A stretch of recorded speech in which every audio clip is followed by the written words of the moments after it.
Kevin, when you came out, I felt like you bossed up and you said, you know who I am, I'm Kevin Durant. We heard that quote a ton. What did you mean by that?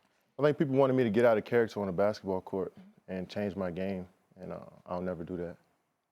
Well, I'm one of those people, and let me tell you why. I consider you to be the best in the world right now. I don't care about Kawhi and LeBron. I think you are the best in the world right now. So to me, when somebody is great of a defensive player, as for example, a Patrick Beverly was or whatever the case may be, I believe that somebody like that, somebody like you, is supposed to dominate that kind of matchup. You explained it, and you explained it very accurately, I might add. But I guess what I'm asking is, when people look at Kevin Durant, there are times where the reason why he isn't considered the best by some others is because that lack of assertiveness, that lack of aggressiveness, the dog in him that says, the hell with this, give me the ball, let me remind you of who I am. What do you say to that? I mean, I led my team in shots ever since I've been in the league. So always been number one on the team in shots. It's like, but playing with Russell Westbrook, a lot of people say that I should put him in his place. Like, he's a player that you can't put in his place. He's a big personality. He's a player that you can't tame. So like, I was just gonna support him no matter what. I think that's what a lot of people try to say, is that I wasn't assertive in putting Russell in his place. But my whole thing was to let these guys grow and be creative in their own space. You know what I mean? That's what teammates do. So, I mean, I always led the team in shots, always took the late game shots, always was trusted to make all the plays. And I averaged 39 minutes a game almost my whole career. So it shows you my GMs, the coaches, trust me to be that guy every single day, every game since I've been in the league. Speaking of letting people be themselves, Draymond Green is another big personality and what have you.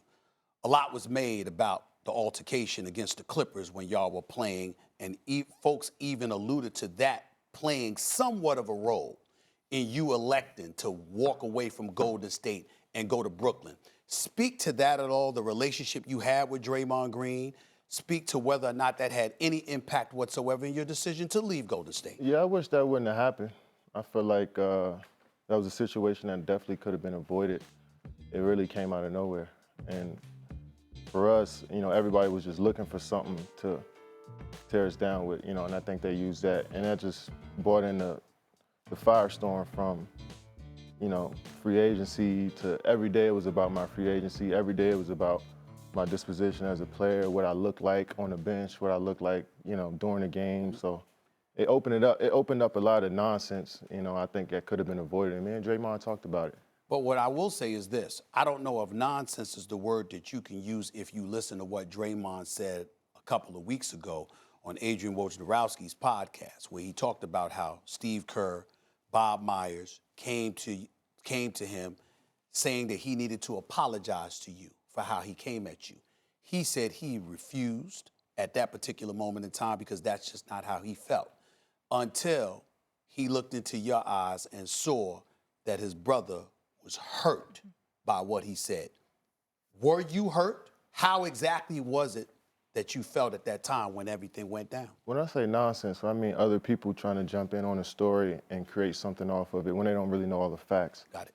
And I think that was annoying for everybody on the team. But Draymond knew that he was out of line. And as men, we talked about it. And everybody around tried to get us to, you know, mend it fast because of the season. And we wanted to win. But, like, he had his process on how he wanted to handle things. And I respected that. And I had my process. And eventually we came together. Last question on this subject, just to be clear, because I don't recall an answer to this question. Did that play a role in you leaving Golden State? A little bit, yeah, for sure. Do you want to expand on that at all?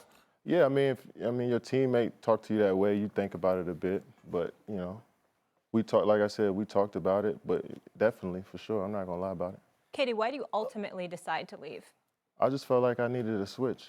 I felt like a lot of stuff in Golden State had reared its head, and I felt like that was just going to be the end no matter what, especially for that group. Sean Livingston was retiring, Andre Iguodala was getting older.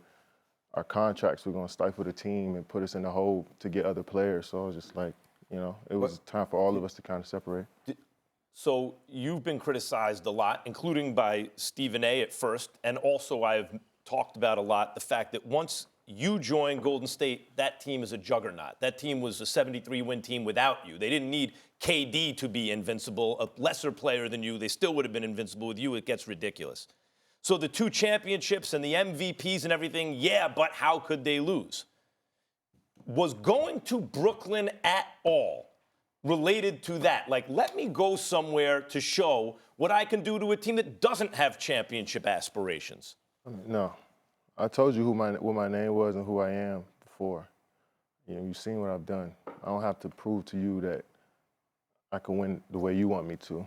What about you? What about yourself? Prove to yourself. My job is to perfect my craft. That's what I do every single day, with or without championships.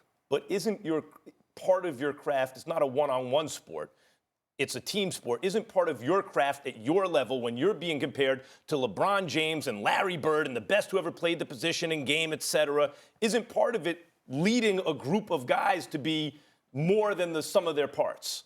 I've been playing this game my whole life. I've mastered the team game. I've been in every situation, so I got a lot of experience. So no matter what's thrown at me at this point from all angles, from a leadership standpoint, just a player, from a defensive standpoint, offensive standpoint, I know how to do everything. Can I get in here real quick? I had one question, because we talked about this a lot on the show. I was convinced you were going to the Knicks. You chose the Nets. Obviously, any team would have wanted you. Why did you choose Brooklyn when you had all the other suitors? Well, I just think I was going to the Knicks. Why? That's what I said. Nobody said anything to me. It was just a pure gut feeling. I think I was hoping you were going to Knicks, to be honest with you. I'm just happy we got you on the East Coast. Rub it in. I'm just saying, You ain't got to rub it in. You made the right choice. Did you What was even it, consider the Knicks, KD? I mean, I talked about this plenty of times, you know. I need to hear it again, though. I think, you know, the Nets was a team that I've been kind of looking at for the last few years, just as an up-and-coming franchise, and to have an opportunity to be a free agent when they were at this point of, you know, seeing some growth within the franchise. I thought it was a great opportunity to combine and partner.